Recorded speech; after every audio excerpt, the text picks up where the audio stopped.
Cet attaquant d'un club de football russe a probablement commis ici l'erreur la plus stupide de sa carrière. Mais en fait, cette erreur n'est rien comparée à certaines autres erreurs présentées dans cette vidéo. En effet, dans cette vidéo, nous vous présentons 8 sportifs de haut niveau qui ont commis des erreurs si stupides que rien n'était plus comme avant. On y trouve notamment l'une des tentatives de tricherie les plus stupides de l'histoire du sport et quelques autres erreurs extrêmement agaçantes. Ce sera donc divertissant et passionnant. C'est pourquoi nous commençons ici, chez Bon à savoir, au numéro 8, par l'une des erreurs les plus curieuses que le monde de l'athlétisme ait jamais connue. À première vue, on pourrait penser qu'il n'y a pas grand-chose qui peut mal tourner dans un marathon. Il suffit de courir après les marques et de suivre les instructions du public. Et les commissaires aussi. Mais lors du marathon de Venise en 2017, cela a été démenti. Après 25 km, un groupe de 6 stars menait le peloton sans contestation possible et il était clair qu'ils allaient se disputer la course jusqu'à ce qu'ils commettent l'erreur la plus stupide de l'histoire du marathon. Sortis de nulle part, ils se sont précipités vers l'autoroute et ont quitté le circuit, pensant qu'ils n'avaient qu'à suivre une moto d'assistance. Mais cette moto était en route pour la pause. Ce n'est qu'après plusieurs centaines de mètres que les coureurs ont réalisé qu'ils s'étaient égarés et ont fait demi-tour. Mais il était déjà trop tard. Entre-temps, un outsider du nom d'Eopfanil avait pris la tête de la course et menait désormais de plusieurs centaines de mètres, impossible à rattraper. Sans l'erreur de ses concurrents, il n'aurait jamais pu remporter le marathon. Passons à la 7e place pour l'une des erreurs les plus spectaculaires jamais commises dans le football. Et en effet, nous jetons pour cela un coup d'œil sur le football féminin. Lors d'un match entre les États-Unis et la Nouvelle-Zélande à la Sky Believ Cup en février 2022, la défenseur centrale néo-zélandaise Mekila Moore a réalisé quelque chose que personne n'avait jamais fait avant elle. Elle a marqué un hat-trick, mais un hat-trick de but contre son camp. Tout a commencé quand, à la 5e minute, elle a accidentellement dévié un centre adverse dans son propre but d'une jambe haute. Incroyablement, la même chose lui est arrivée une minute plus tard. Elle a dévié accidentellement un centre dans son propre but avec la poitrine. En fait, c'était déjà assez grave, mais il y avait encore plus grave. À la 36e minute, elle a même raconté le plus embarrassant de ses 3 buts contre son camp, en détournant malencontreusement une passe à ras de terre dans la surface de réparation. En fin de compte, ces erreurs ont privé la Nouvelle-Zélande de toute chance de remporter la Sky Believ Cup. En réalité, les buts contre son camp peuvent avoir des conséquences encore plus graves. Plus tard dans la vidéo, nous vous présenterons un autre cas où un but contre son camp a même coûté la vie à un joueur. Alors restez à l'écoute. Mais continuons d'abord avec une autre sportive qui a fait une erreur extrêmement stupide, à savoir la motocycliste Megan Rutledge. Son erreur était parfaitement évitable. La première règle dans le sport devrait toujours être de ne pas se réjouir trop tôt et de ne pas devenir arrogant. Ces 2 règles ont été massivement ignorées. Au lieu de terminer la course de manière professionnelle, l'Américaine a perdu la victoire par un geste de victoire arrogant. D'ailleurs, de telles erreurs n'arrivent pas seulement dans le sport motocycliste. Le cycliste Adam Upalig a lui aussi commis une erreur similaire en 2016 lors des championnats du monde. Il s'est en effet réjoui trop tôt. Non pas parce qu'il a été dépassé à la dernière seconde, mais parce qu'il restait encore un tour complet à parcourir. C'est donc à cause de cette erreur qu'il a finalement laissé échapper le titre mondial. Sur la 5e page, nous ne parlons pas seulement d'une erreur incroyable, mais d'une véritable tricherie pour laquelle de nombreux innocents ont été punis. Il s'agit de l'équipe paralympique de basket-ball de l'Espagne lors des Jeux de 2000. La règle suprême du tournoi paralympique de basket-ball est que seuls les joueurs souffrant d'un handicap mental peuvent y participer. Cependant, les responsables de l'équipe espagnole pensaient qu'ils pouvaient simplement faire entrer quelques joueurs non handicapés pour qu'ils fassent semblant d'être handicapés. Alors que l'équipe remportait ainsi la médaille d'or de manière convaincante, il est peu à peu apparu au grand jour que des professionnels normaux étaient payés pour se faire passer pour des personnes handicapées. Lorsque la fraude a été découverte, l'association a non seulement été condamnée à une lourde amende, mais elle a également dû rendre ses médailles. Cela a particulièrement déplu aux joueurs qui avaient participé au tournoi de manière tout à fait régulière et qui n'y pouvaient rien si les fonctionnaires les avaient également dupés. Sur le numéro 4. Venons à un sport dans lequel les erreurs techniques ne doivent en principe jamais se produire, quelles que soient les circonstances.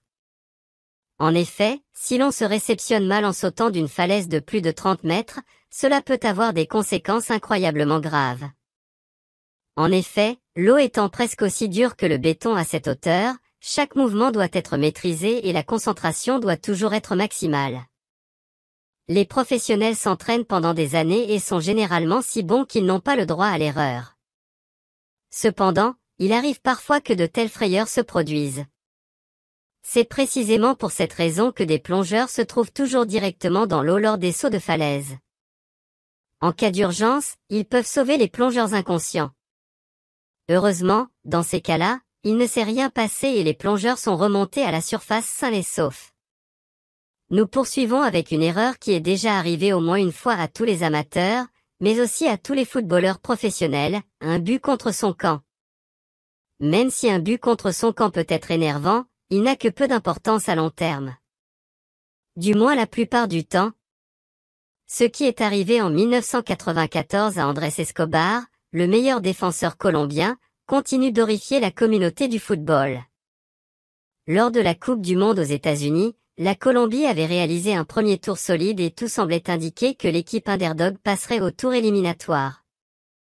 Mais tous ces espoirs ont été anéantis lors du deuxième match de groupe, lorsqu'Escobar a marqué contre son camp contre les États-Unis, ce qui a finalement contribué à l'élimination de la Colombie.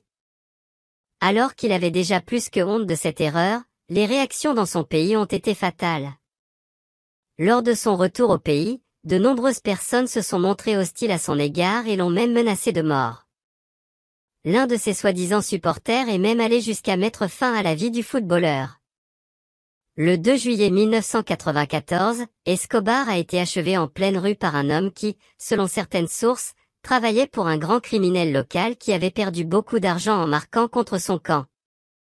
Ce qui était particulièrement tragique, c'était surtout le fait qu'Escobar s'était engagé avant sa mort pour une image meilleure et plus pacifique de la Colombie dans le monde, image qui a de nouveau été massivement ternie par cet acte. Avant de passer directement au numéro 2, nous avons encore une mention à vous faire, qui ne peut pas manquer dans une telle liste. Et peut-être reconnaîtrez-vous l'erreur dont il s'agit à la date à laquelle elle a été commise, à savoir le 9 juillet 2006, jour de la finale de la Coupe du Monde de la FIFA 2006 en Allemagne. C'était également le dernier match de Zinedine Zidane, qui a probablement commis la plus grande erreur de sa carrière. En effet, après avoir été provoqué verbalement par le défenseur italien Marco Materazzi, il a été frappé à la tête par ce dernier à la 110e minute. Il a été directement expulsé et son équipe a perdu la finale de la Coupe du Monde. Qui sait, ce moment de faiblesse de Zidane a peut-être coûté à la France. Le titre de champion du monde de l'époque se poursuit sur le numéro 2 avec une discipline où les ratés sont fréquents, le relais.